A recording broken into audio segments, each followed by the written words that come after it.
Welcome back to From the Pages of Inside Wrestling, the October 1991 issue. You open this issue and right away, it feels packed. Not crowded in a messy way, but full. Like every page has something happening, something moving forward. The cover already set that tone with SummerSlam 91, Savage and Elizabeth, Hogan and Warrior, and that question about Lex Luger sitting there waiting to be answered. Once you're inside, it keeps that pace going. The first few pages bring you into the regular departments, and they matter more than people remember. Around the Ring keeps things moving right away. Quick updates, quick notes, just enough to keep you grounded in everything happening across the wrestling world.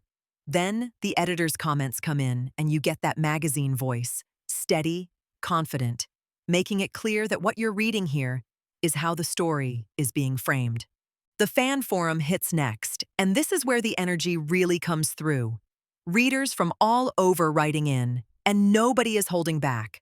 One fan is completely fed up with WCW, calling out the constant arguing between Missy Hyatt and Paul E. dangerously, and saying it takes away from the matches. Another reader is all in on the chaos, talking about Paul E. smashing Jason Hervey with a phone and saying he deserved it. Then, you've got a completely different tone with Hogan and Slaughter, tying that whole feud to patriotism and real emotion, like it meant something beyond the ring. Another fan questions why blood is covered up in wrestling broadcasts when other sports show it without hesitation. Every letter feels like it's coming from someone who cares enough to write in and say exactly what they think. Jesse Ventura steps in with body language and the voice shifts immediately. He's sharp, he's opinionated, and he's not trying to meet anyone halfway.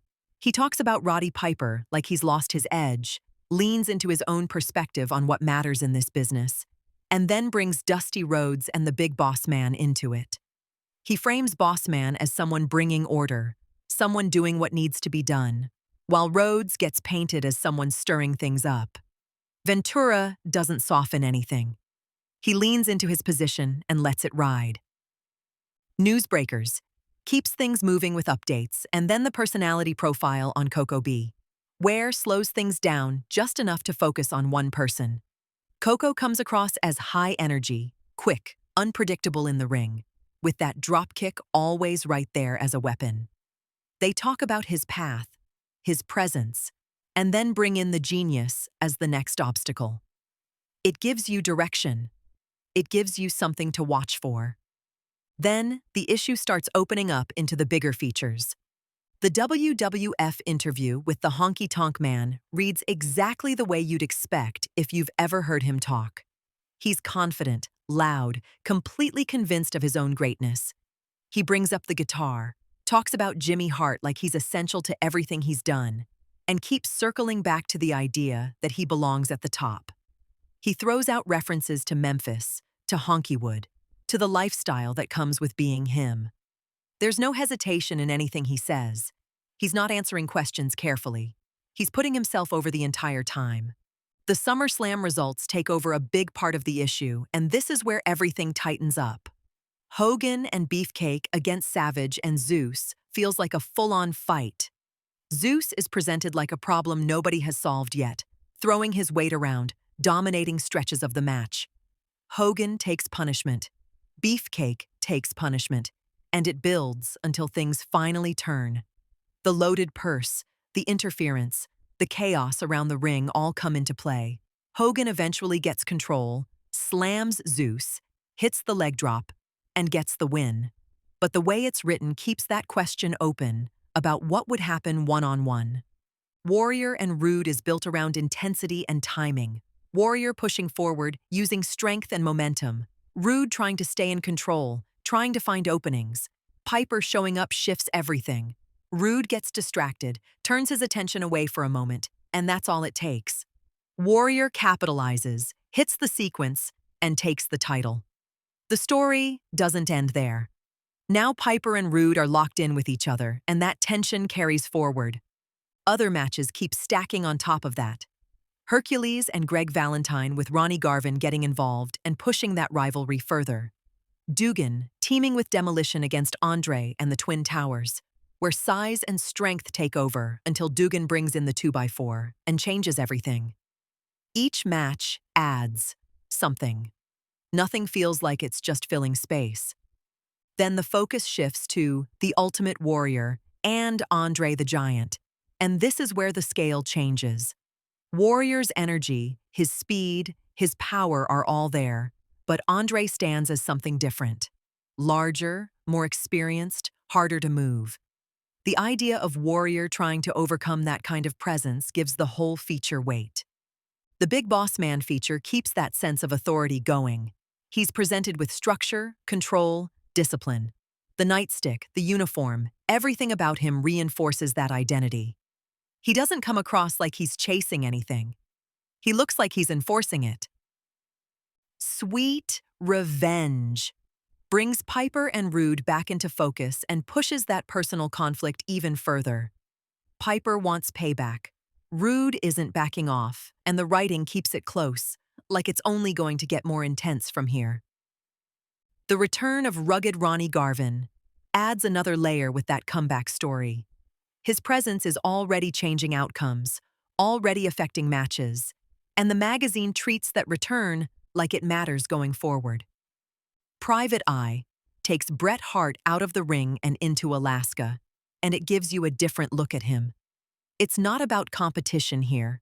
It's about where he is, what he's doing, giving you a glimpse of the person outside the match. Wrestler's Rebuttal keeps the rivalries alive in words, with the Bushwhackers going after the powers of pain, continuing that back and forth that builds matches before they even happen. Then you get into the interactive pages, trivia test, crossword, caught in the act. These pages pull you in differently. They make you think about what you've seen, what you remember, how well you know this world. And all through this, the ads are working alongside everything else.